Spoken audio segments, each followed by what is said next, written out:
Welcome back. Well, award season has officially kicked off for another year with the red carpet rolled out for the Golden Globes. The biggest names in Hollywood stepped out in full force to honour the best in film and TV. But it was our Aussie stars, Nicole Kidman, Cate Blanchett, Naomi Watts and Guy Pearce, that we believe stole the show in style, and celebrity stylist Elliot Garno is breaking down the most talked about style moments. And he joins us now. Elliot, good morning to you.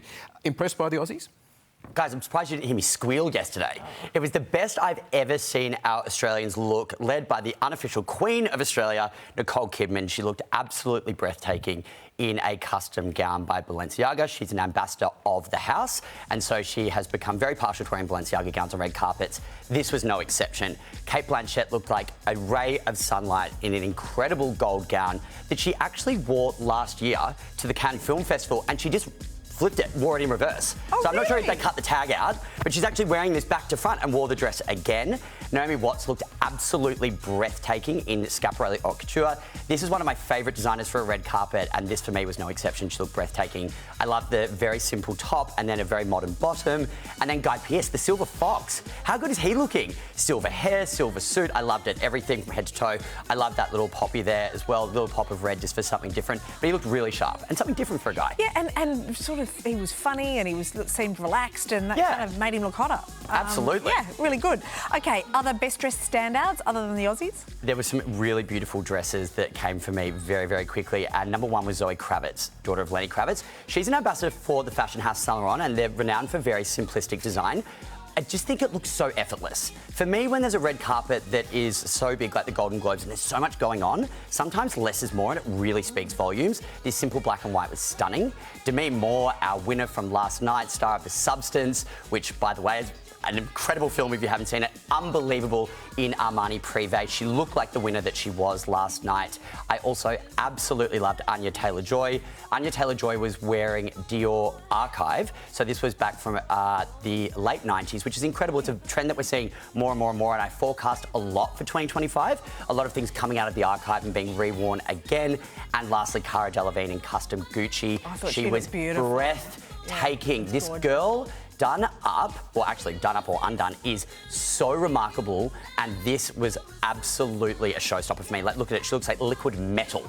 I love it. I was going to ask you whether there were trends, but I wonder whether just the general trend is class. There was no, sometimes they're a bit trashy and people are doing comedy capers on the red carpet. Bit disappointing. It all looked a bit classy. Yeah. I think that red carpets have evolved a lot. Like last night we saw a lot of gold on the red carpet, which was probably the biggest trend. I mean, look, Golden Globes, gold, is it a dead giveaway in the dress code being in the award show itself, or is it the fact that we just love gold because it's having its time in the sun, pun intended? So there was a lot of gold on the red carpet, but I thought the gold looked beautiful. Also, it radiates into our summer. These guys are walking the red carpet in winter, but it's very, very relevant for the Southern Hemisphere audience as well. What about the blokes? How'd they look? The blokes looked really, really fantastic. We saw the guys change it up a bit.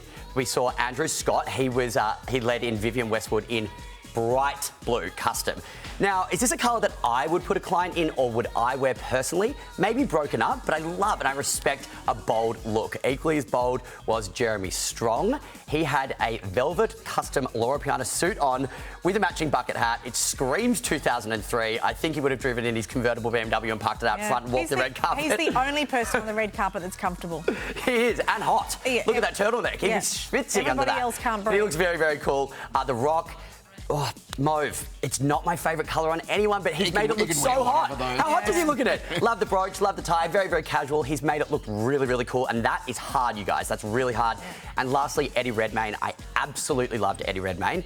He has become probably my favourite male red carpet star. He works with a stylist called Harry Lambert out of London, and he's renowned for very bold looks. And this is no exception. He's wearing custom Valentino from their new designer. It's just fun. Yeah. And you remember it. You'll remember this like, oh, I remember what he wore last year. Yeah.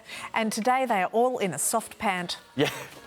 I'm predicting. Commonly referred to as a trackie. Yes, exactly. And they're Elliot, far more comfortable. Wonderful. Right. What a good wrap up. Thank you. Thanks for having me.